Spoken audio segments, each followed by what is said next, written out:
some more specifically challenging questions.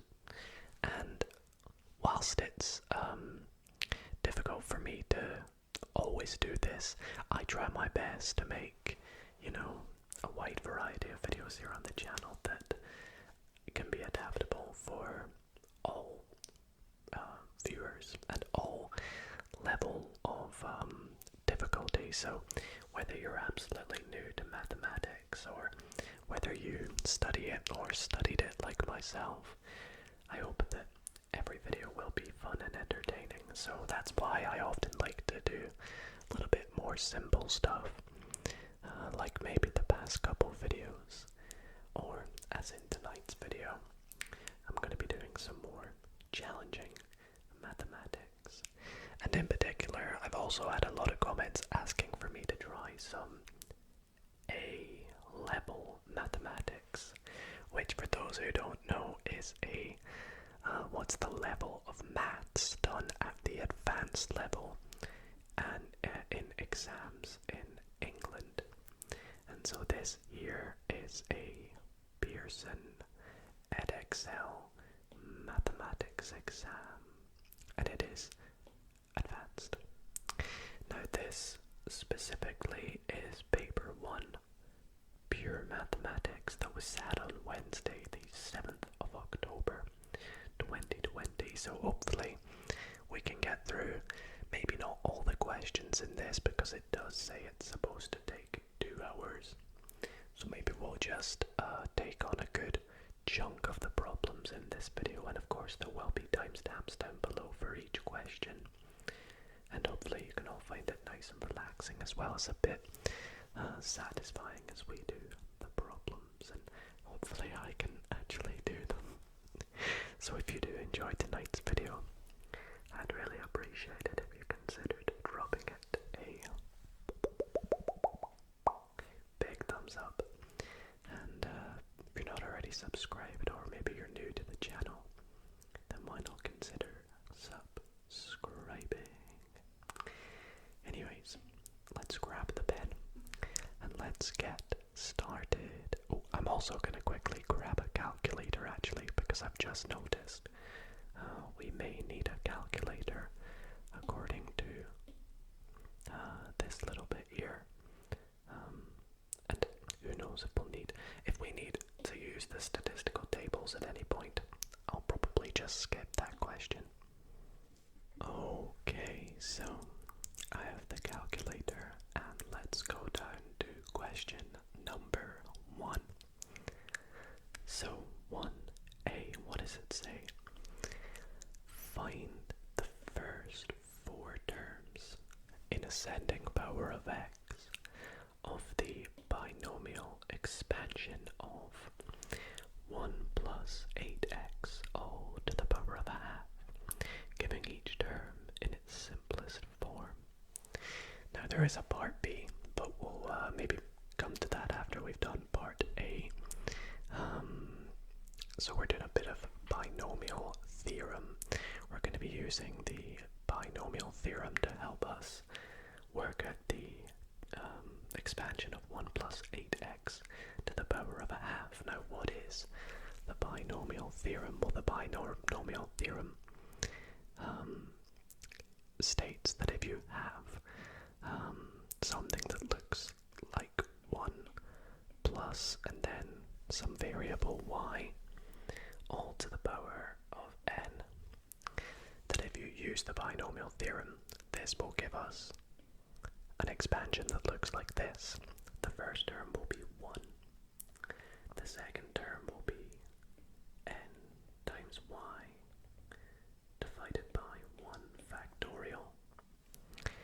The third term will be n multiplied by n minus 1 multiplied by y squared all over 2 factorial. And the fourth term, which is as far as we need to go in our case, is, you can kind of see where this is going, n minus 1, n minus 2, y cubed, 3 factorial. And this can so on and so forth, adding in an extra n minus 3, 4, 5, so on, and then the y power increases and the denominator will increase as well. So what is it in our case? Well, in our case, our y is, as you can see, 8x. So we have 8x. And what is our n? Our n is to the power of a half. So n is 1 half. So if we put that into our equation, we get 1 plus 8x to the power of a half is equal to 1 plus n, which is a half, times 8x, all over 1 factorial, which I could just leave as 1, but we'll simplify that in the next stage. The third term, which is a half, times a half minus 1, and then 8x squared over 2 factorial.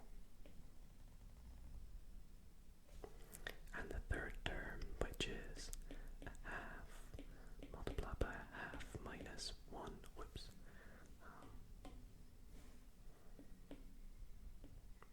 then a half minus 2 multiplied by 8x cubed all over 3 factorial.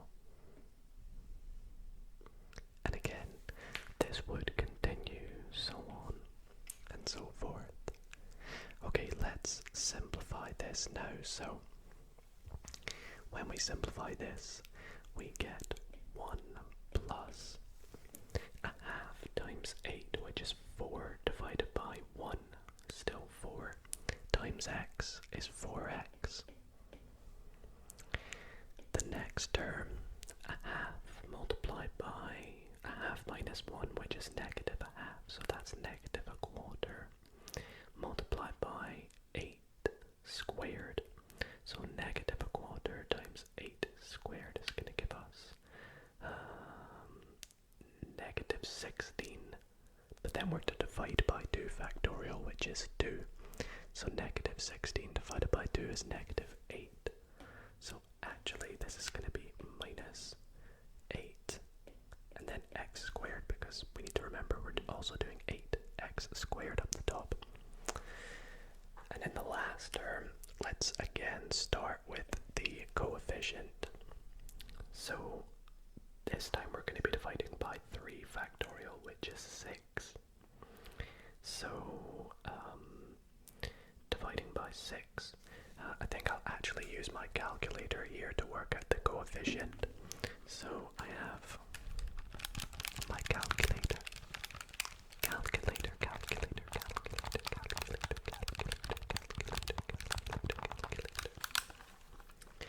And I know you guys can't see what I'm typing in, but what I am typing in is basically everything on the top line of the fraction except from the x. So I'm doing a half multiplied by a half minus 1 multiplied by a half minus 2 multiplied by 8 cubed, and then on the bottom I'm putting in 3 factorial, which is 6, and we get 32.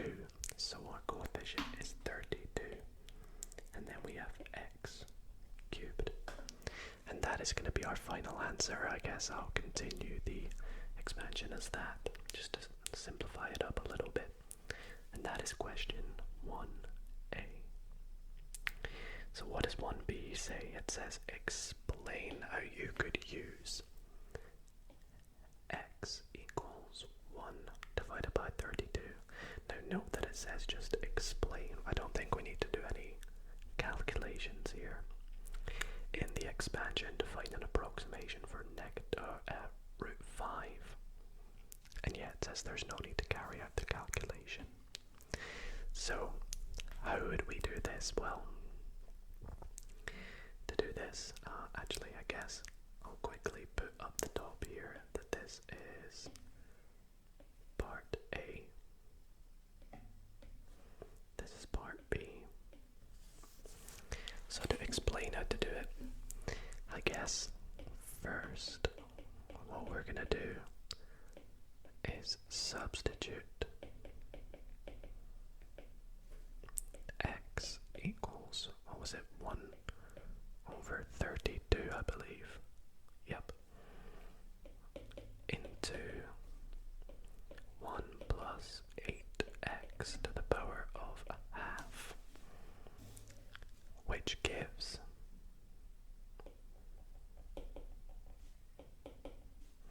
and we can use a calculator, so putting that into a calculator, well actually it's pretty easy to do without a calculator. We can see that 8 over 32 is just a quarter. So 1 plus a quarter is 5 over 4 to the power of a half is root 5 over root 4, which is root 5 over 2. So we get root 5 over 2. And then once we've done that,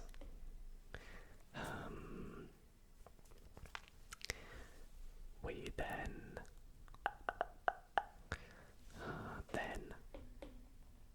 what we need to do to find an estimation or approximation, sorry, is then substitute, because we found out from the question above that the first 4 terms will give us 1 plus 4x minus 8x squared plus 32x cubed. We are then going to substitute x equals 1 over 32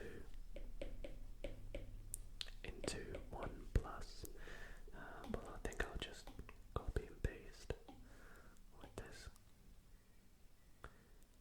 little function here.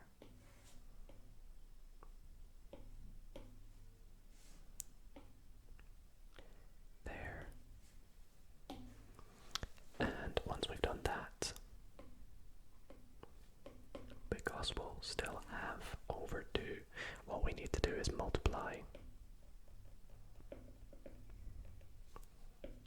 by 2, because that will cancel out the 2 on the bottom, and this should give root 5. Now you could obviously do this other ways by expanding further, but with the first 4 terms that is what we'll need to do. I mean, it only is worth 2 marks, so I'd assume that that is sufficient enough information. Alrighty, on to question number, I was trying to find it there, question number 2, which says, by taking logarithms of both sides, solve the equation 4 to the power of 3b minus 1 equals 5 to the power of 210, giving the value of b to 1 decimal place. So this is where the calculator sort of comes in. So what do we have? Well, to start with, we have 4 to the 3b minus 1 is equal to 5 to the 210. By taking logarithms of both sides, we have log of 4 3b minus 1 equals log 5 to the 210. Now, the log rules state that if you have something such as log a to the power of something, that is the same as the power, let me just sort of explain it off to the side.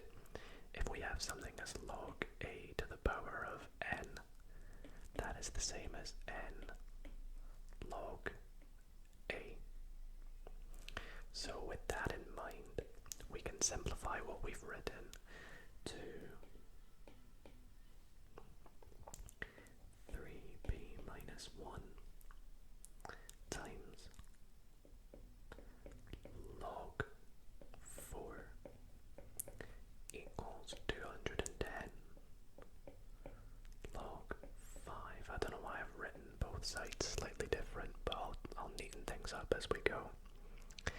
So then what we're going to want to do is divide both sides by log 4 to give 3b minus 1 equals 210 log 5 over log 4. And then last but not least, we get 3b is equal to 210 log 5 over log 4, and we're adding 1. And then the last step is all of that on the right hand side divided by 3. So we'll just pop that into a calculator. So we're going to have on the top part of our fraction 210 log 5 plus 1 over log 4, all divided by 3. And this gives us 81.6, and then that'll be to 1 decimal place. 81.6 to 1 decimal place. And there we go. So that is our final answer. Alrighty. So going on to question 3 here. Here we go. So question 3. Point A has position relative to a fixed origin O or 0. Point A has position vector 2i plus 5j minus 6k. Point B is position vector 3i minus 3j minus 4k. Point C is position vector 2i minus 16j plus 4k. Part A first asks us to find the vector AB. So to find a vector AB, you simply just want to do B subtract A. So AB equals B minus A, which equals the vector. Usually we write them like this as I, J, and K. So B is 3 minus 3 minus 4, and A is 2, 5 minus 6, and that equals 3 minus 2 is 1, minus 3 minus 5 is minus 8, minus 4 minus 6 is minus 4 plus 6, which is 2. So this gives us, writing it in Cartesian form, which is the form that is I, J, and K, we have that it is equal to 1i, which we're going to just write as I, minus 8j, and then plus 2k. And usually they would be in bold, the letters I, J, and K, but I'll just not write them in bold because I can't really do so. I guess we could underline them, sometimes that's what's done, but you get the idea. Alright, so moving on to part B, which says, show that the quadrilateral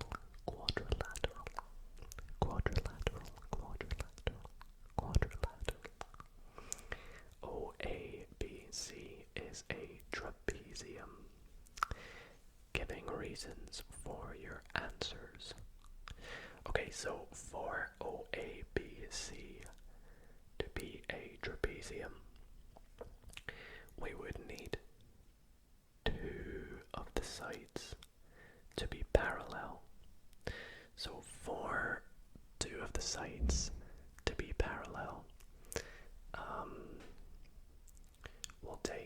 example, AB, because we know AB already, and we'll work out what OC is. So OC is simply just going to be from O to C, which is 0 in our case. So that's just going to be, so we know AB is equal to, what do we have? 1 minus 8 and 2. And OC is equal to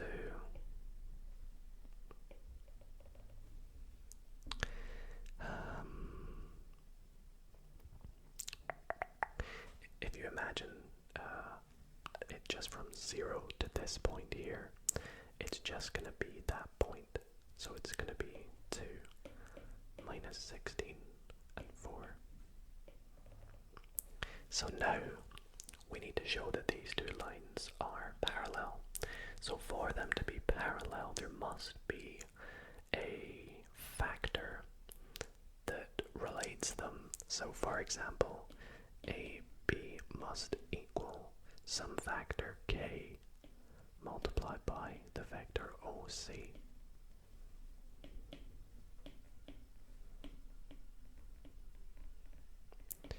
In our case, is there one? Yes, there is. Can you work out what k is? K is 2.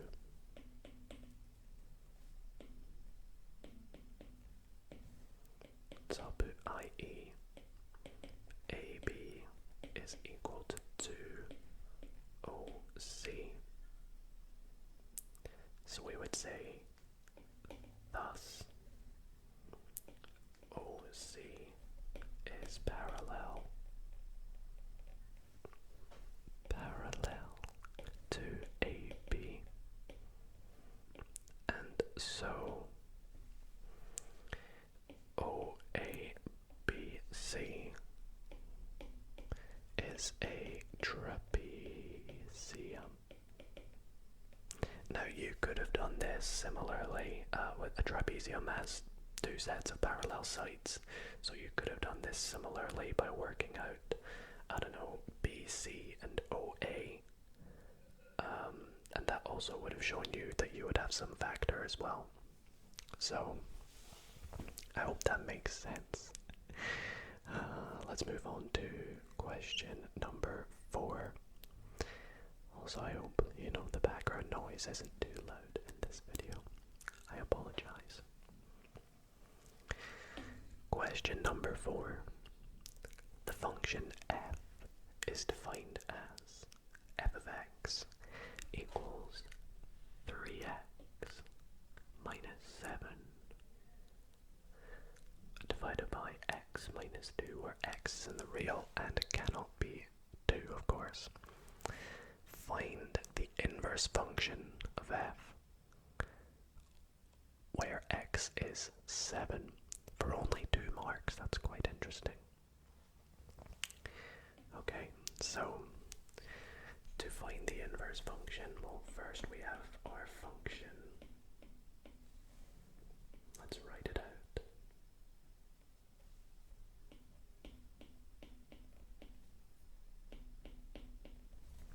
To find an inverse function, the technique that I was taught, you may have been taught, something different, is to replace all the x's with y's and set the function equal to x and then solve for y. So what I mean by this is change it to be x is equal to 3y minus 7 over y minus 2. And then you want to solve for y, and that will give you the inverse function. So, in doing so, we are going to begin by multiplying both sides by x minus 2, and this is just to get rid of any fractions, because fractions aren't nice when doing this. So that will give x multiplied by y minus 2 is equal to 3y minus 7. expand this bracket to give xy minus 2x is equal to 3y minus 7. Now I want to isolate all the y's, get them all to one side, and get all the other things to the other side. So let's add, or subtract, sorry, xy from both sides, and then add 7 to both sides to get 7 minus 2x is equal to 3y minus xy. Now how can we solve for y? Well, let's just factorize the y out on the right hand side to get y 3 minus x. And then to get y, we're going to simply just divide by 3 minus x. So we get y is equal 7 minus 2x over 3 minus x. And therefore, our inverse function, if we change things back, is going to be equal to 7 minus 2x over 3 minus x. Perfect. Oh, I forgot to do that. However, that's not what the question asks. Our question asks to work out the inverse function where x is equal to 7. So all we want to do is substitute 7 for wherever we see an x. So that would be 7 minus 2 times 7, which is 14, and 3 minus 7, which is going to give us minus 7 over minus 4, or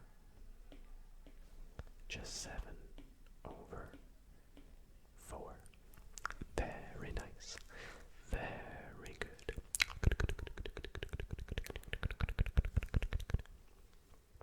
Okay, what does part B say again? Part B says, show that f of x equals ax plus b, where a and b are integers to be found. So we basically want to work out what is f of x. So what this means is, let's see, so let's write out what f of x is again. F of x, actually I'll just copy and paste.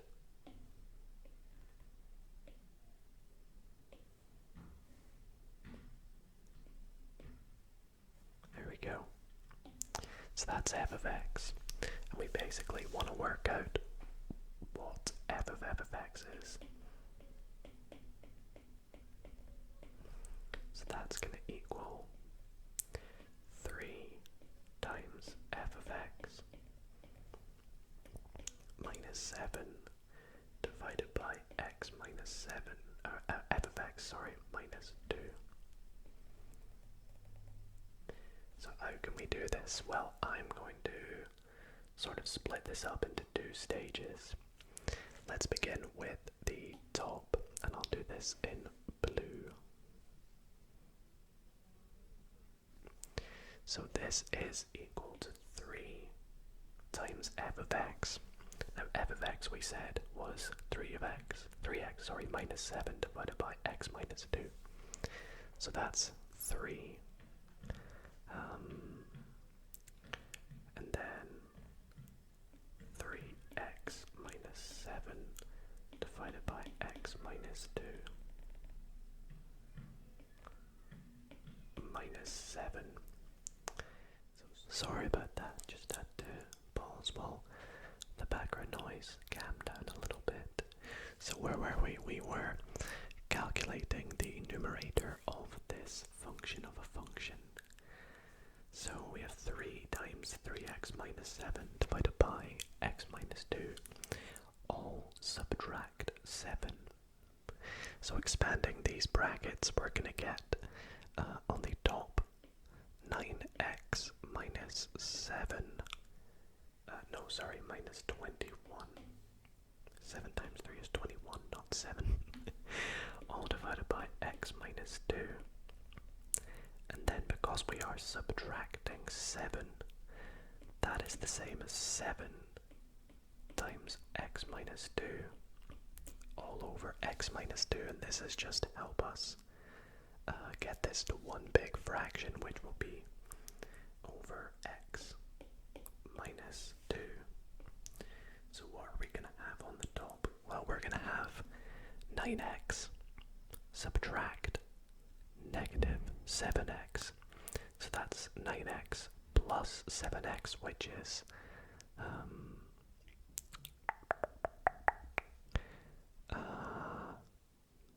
wait, no, it's just going to be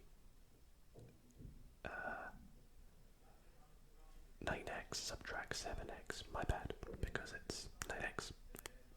Yeah, 9x, take away 7x, which is 2x.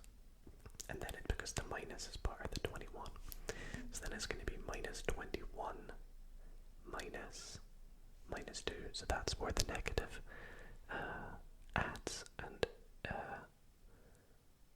but it's going to be minus 14. So it's going to be minus 7. There we go. Okay, so that's our numerator. Now working with the denominator, I'll do this in a second color. Let's go with green. It's not where I want to go. I want to go here. So working with the denominator now, we have f of x, which is 3x minus 7 over x minus 2. And this time we are subtracting 2. Now, subtracting 2, I'm just going to initially write as 2x minus 2 divided by x minus 2. And that is simply going to give us over x minus 2. We're going to have 3x minus 2x, which is x. And then minus 7 minus 4 is minus 3. So now, when we go back to here, we are doing the blue part divided by the green part, which is the same as saying the blue part, which is 2x minus 7 over x minus 2 multiplied by the green part flipped. So multiplied by x minus 2, x minus 3, and that's just the rule of, fractions. If you flip them and multiply, it's the same as dividing the opposite. So when we do this, we are getting as our final fraction, well, these bits here are just going to cancel out. So we're going to get 2x minus 7 divided by x minus 3, which is in the form of which is in the form of ax plus b over x minus 3. Yep. So here, actually we'll just say which equals ax plus b over x minus 3, where a is equal to 2 and b is equal to minus 7. So I know I struggled to fit that all in on the page there, but that is going to be our final answer. Great, let's move on to question 5. Okay, so what does question 5 say? A car has 6 forward gears. The fastest speed of the car in first gear is 28 kilometers per hour, and in sixth gear is 115 kilometers per hour, and that's the fastest speed in that gear.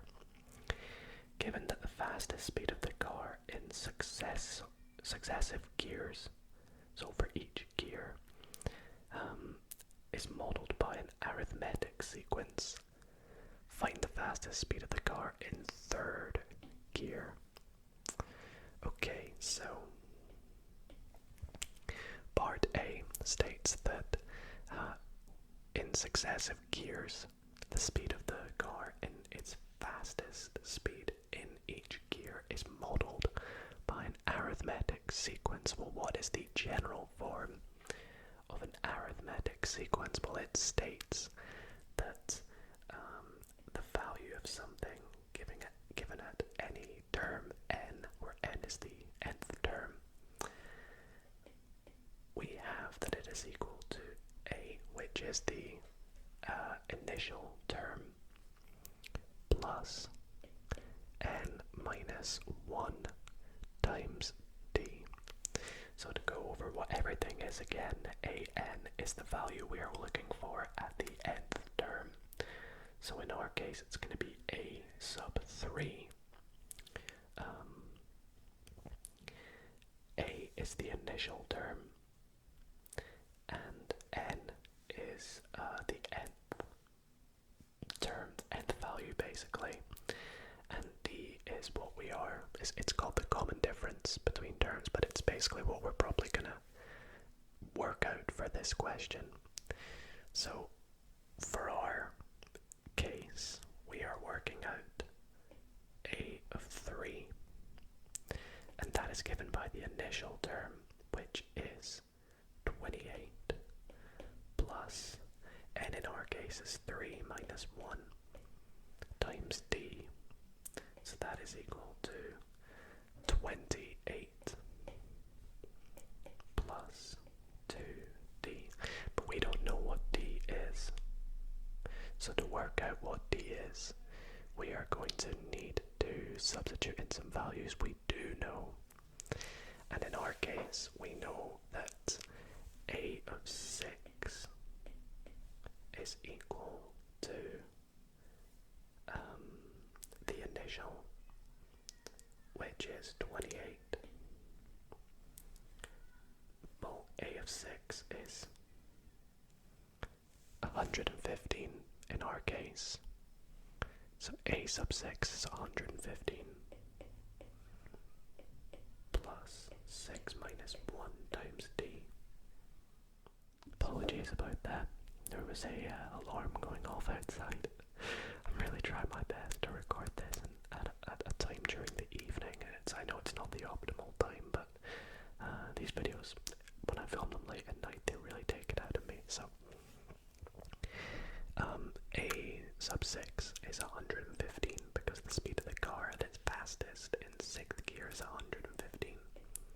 So by our model that we wrote at the top here, that is equal to 28 plus 6 minus 1 times d.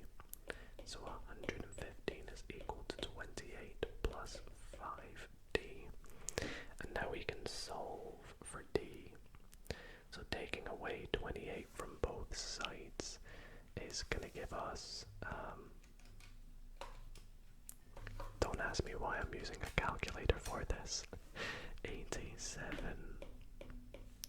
which equals 5d. So d is equal to 87 divided by 5, which is 17.4.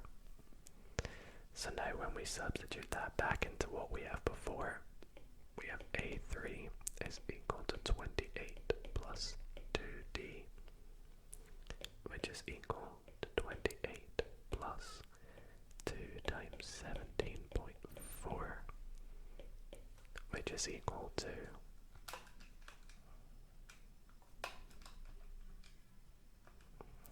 62.8 kilometers per hour. So we can say 62.8 kilometers per hour is the fastest speed of the car in 3rd gear, is the fastest speed of the car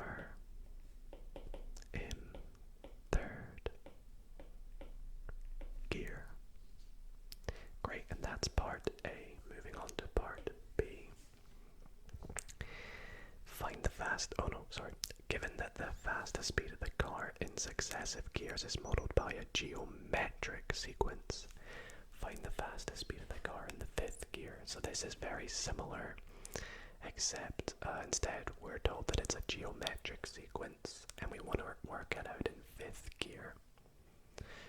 So similarly to how we did in part A, the general form of a geometric sequence is the nth term value is equal to a multiplied by r to the power n minus 1, where in this case an is the nth term. Like I said, a is still the initial term, which in our case is 28, and r is now called the common ratio, which is kind of like the balance between each term. So for us, let's take a value we know again. We're going to take a sub 6, which was 115,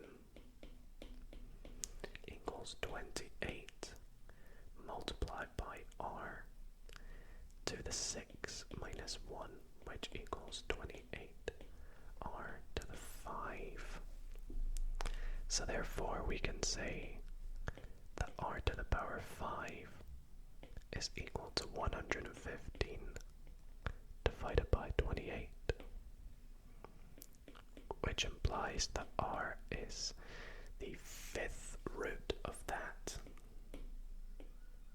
or just, you could write to the power of 1/5, but I'm going to do it like this, and that is going to give us, if I just put it into my calculator, the fifth root of 115 over 28 is approximately 1.3265, and it continues. I'll just round it to 1.33. So therefore, a 5, which is what we are working out, is going to be 28, and then r, which is 1.33, to the n minus 1, which is 5 minus 1 in this case, which is to the power of 4. And this gives us, now because I still have this value in my calculator, this one over here, I'm going to use that instead of this.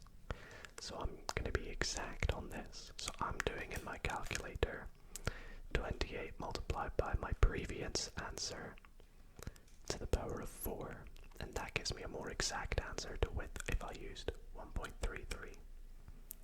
So this gives me 86.7 to 1 decimal place kilometers per hour to the minus 1, which is the fastest speed of the car in fifth gear. There we go. I don't know why I put a little exclamation mark just for fun. Alrighty, so moving on to the next question, question number 6. Oh boy. This looks like a big question here. So what do we have?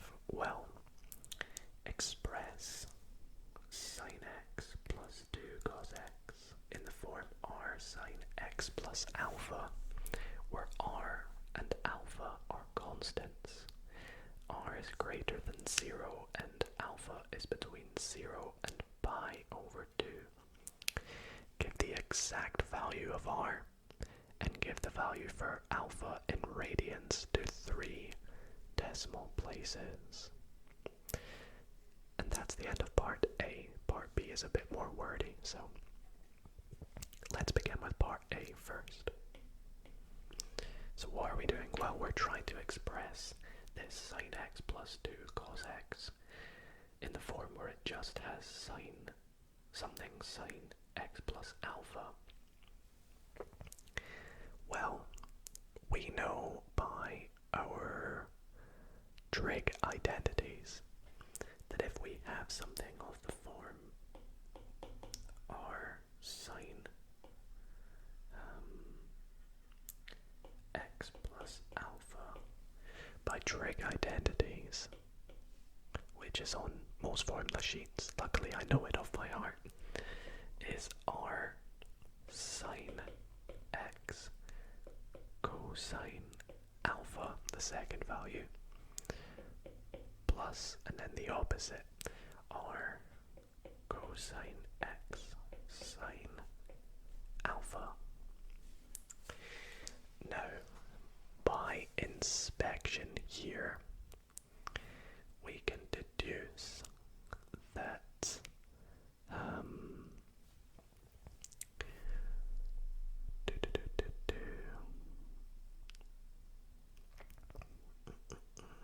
just having a little think here. In our question, we have sine x plus 2 cosine x.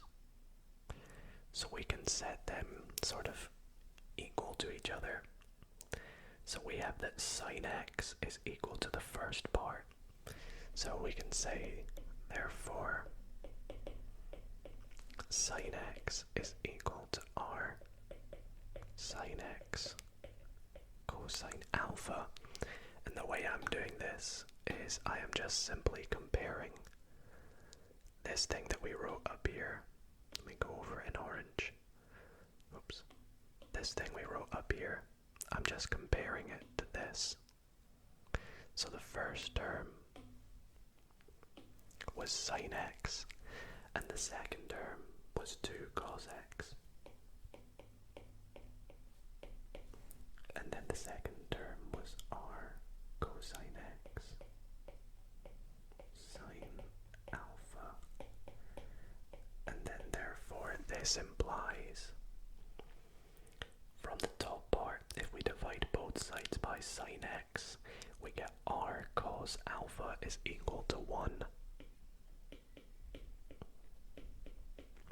And on the bottom part, if we divide both sides by cos x, we get that r sine alpha is equal to 2.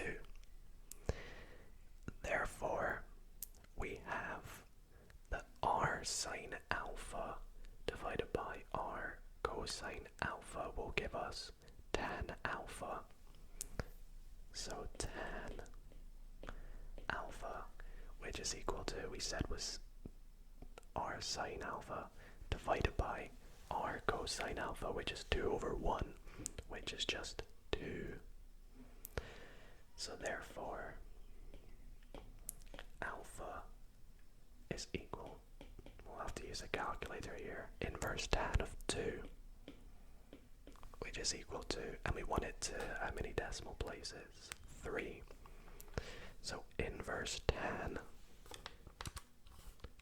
of 2 is, oh, my calculator's not in radians. How do I change it to radians again? There we go, radians. So we go tan inverse of 2. There we go, in radians is 1.107 to 3 decimal places. Nice. And now we want to work out what r is, and r is pretty simple to work out.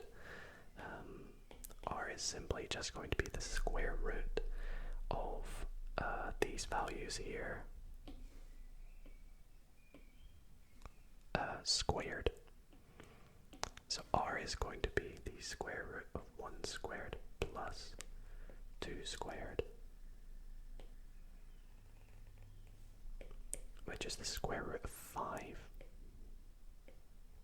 And it wants us to give r the exact value. So yeah, just root 5.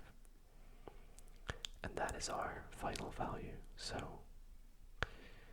to express it in the form, we'll say, therefore,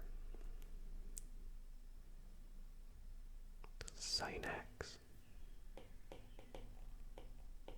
plus 2 cosine x is equal to root 5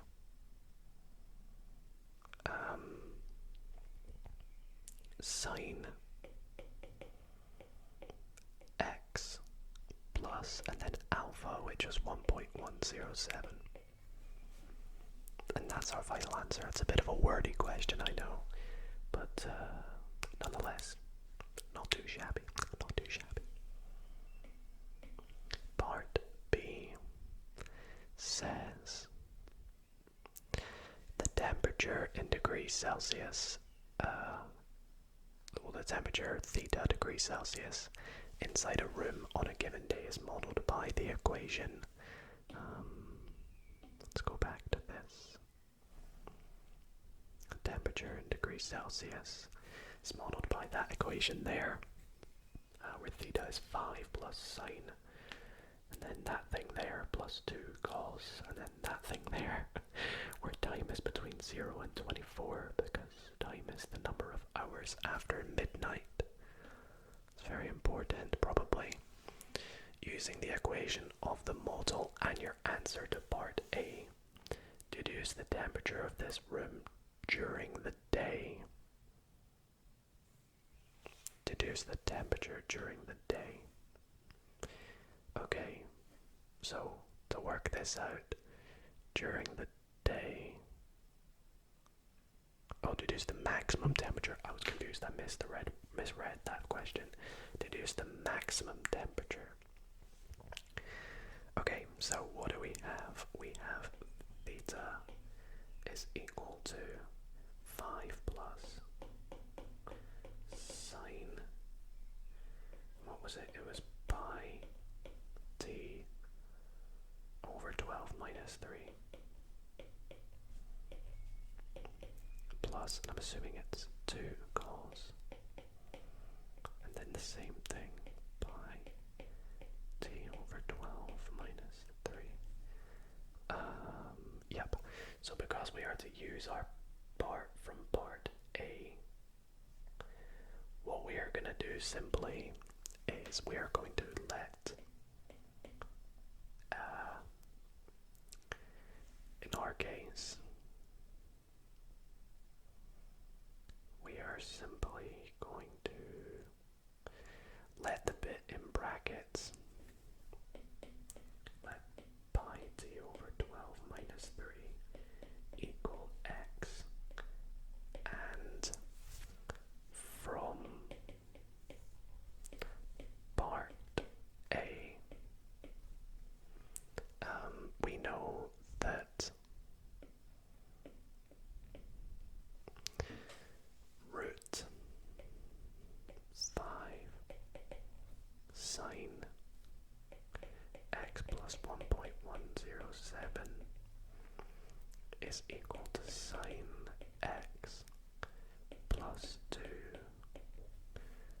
cosine x.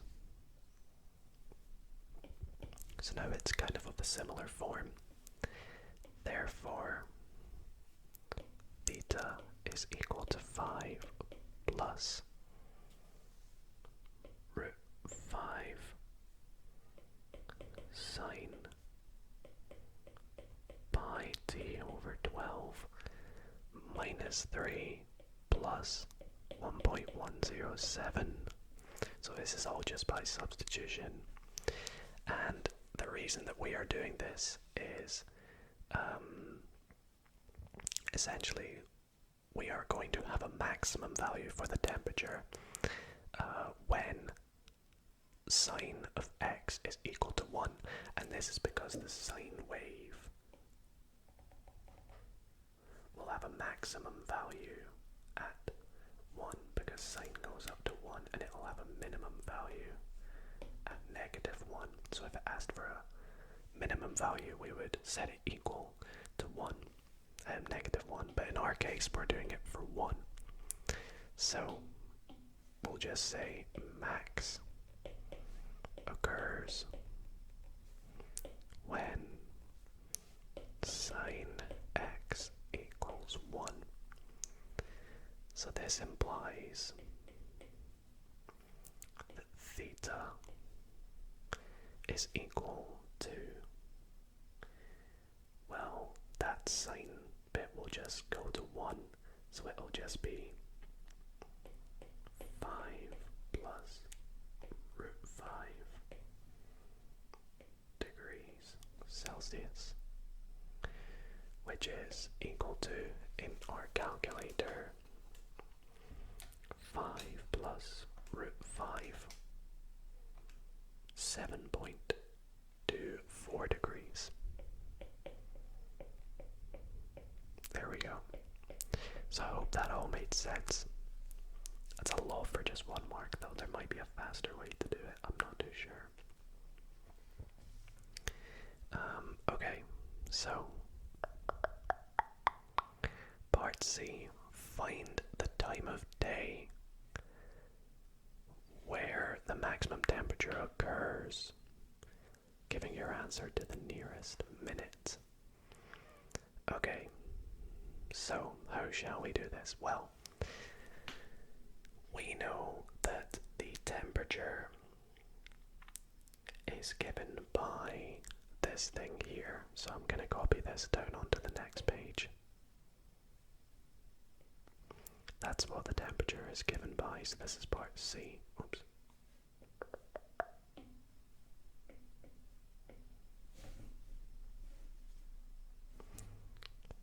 So the temperature is given by that. And we said that the maximum temperature occurs when x is equal to, or sine x is equal to 1. So to help us work out the time, what we want to do is take this part in here to help us work out t. We are going to want to probably rearrange for x. So let's take this and say that x is equal to sine -1 of 1, which we just know is pi over 2.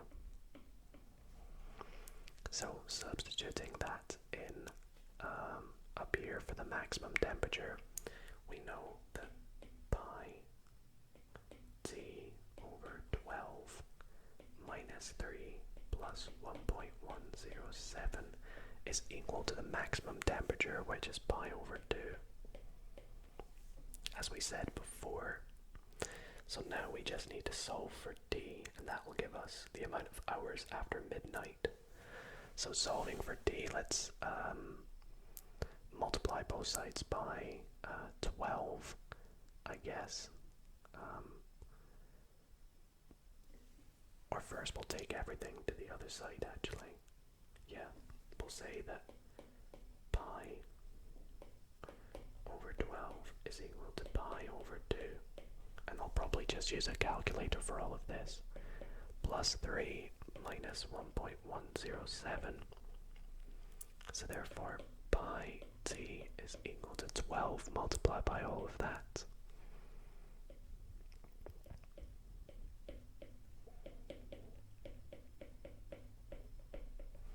And therefore, t is equal to all of that divided by pi.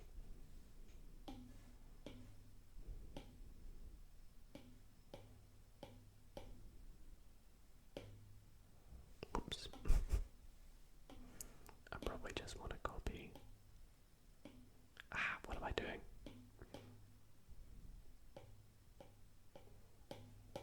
There we go. Divided by pi. And when we put that into a calculator, oh boy, this is gonna be messy. So let's see. On on the top we have 12. I'll check I'm still in radians. Yep. Pi divided by 2 plus 3. Subtract 1.107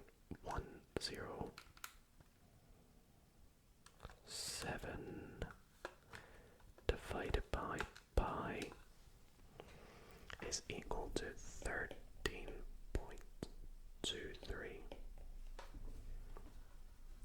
hours. So that's how many hours. I think I'll just write it as 13.2 hours. So it's that many hours after midnight. So therefore, to work out the time of day, it's going to be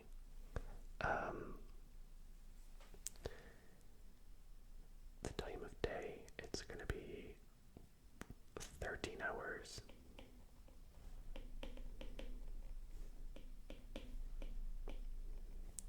Where the temp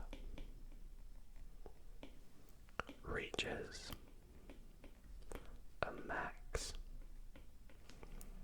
is, that's 13 hours, so that's 1 p.m.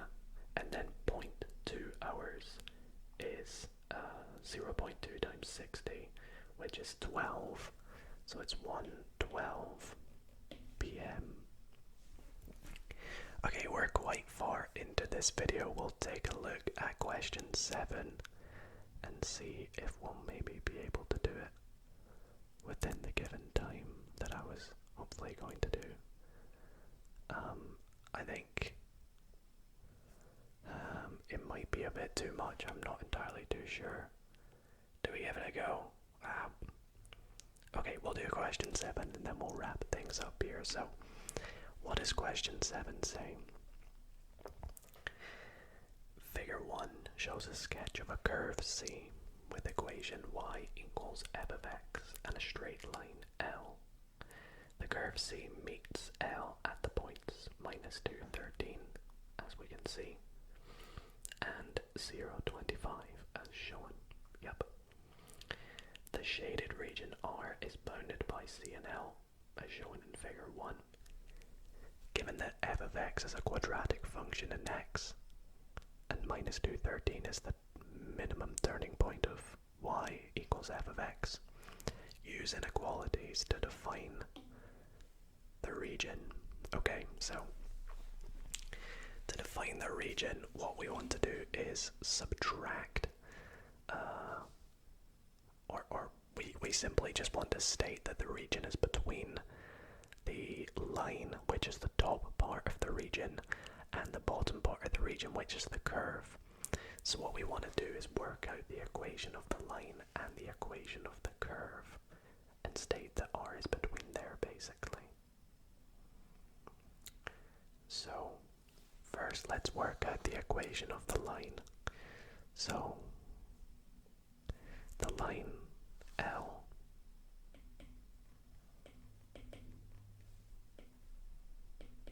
let's work out the equation of the line. Well, we know that its y-intercept is equal to 25, and we know the equation of a line is y equals mx plus c. C is equal to 25 in our case, so we just want to work out the gradient, and to do that we're going to take a point on the line, which we have as minus 2, 13, or just 0, 25 is a lot easier. And we're going to set them to x and y, obviously. So y in our case is 25 is equal to m times 0, which is just oh, we can't use that actually because that will not work out for us. My bad. We're gonna have to use the other point because we actually need to work out m, not c. So we have to use negative 2, 13.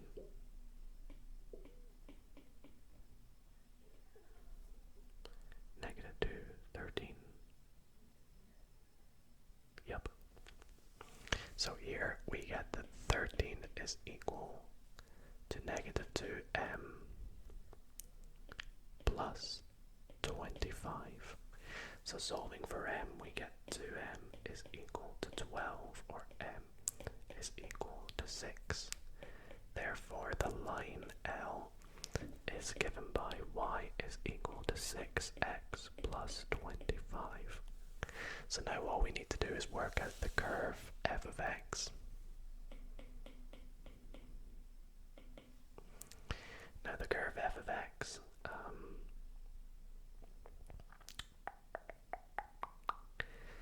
is, well, we know that the minimum turning point is negative 213, so we can use completing the square to find the equation of the curve. And when we do completing the square, we have it of the form of some value a multiplied by x, and then the opposite of the x coordinate, so it's x plus 2 squared, and then the y coordinate, so plus 13.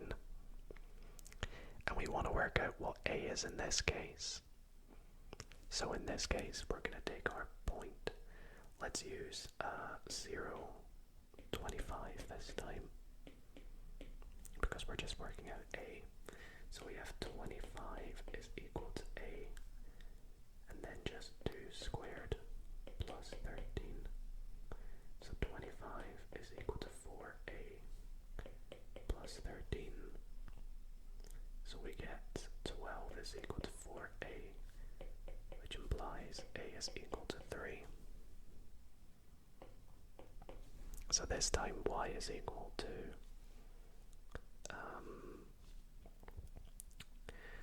3x minus 2, no, sorry, x plus 2 squared plus 13. Therefore, the region R is bounded by the bottom part of the curve, which is 3x plus 2 squared plus 13.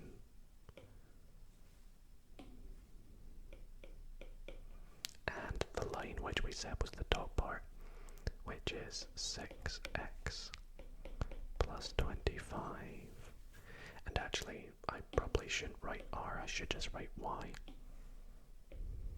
There we go. And that is question 7, and that is where I'm going to wrap up tonight's video. I probably could have done a few more questions, but I didn't want the video to run on too long. I hope you all did enjoy all these slightly more tricky questions, and I want to thank you all so much for watching. If you did enjoy, why not consider giving this video a big thumbs up. I hope you enjoyed this slightly different format where I did a bit of screen recording this time. Let me know if you want to see more of that, and let me know if you also want to see more advanced maths like we did in tonight's video. Other than that, thank you all so much for watching. I hope you sleep well, and good night.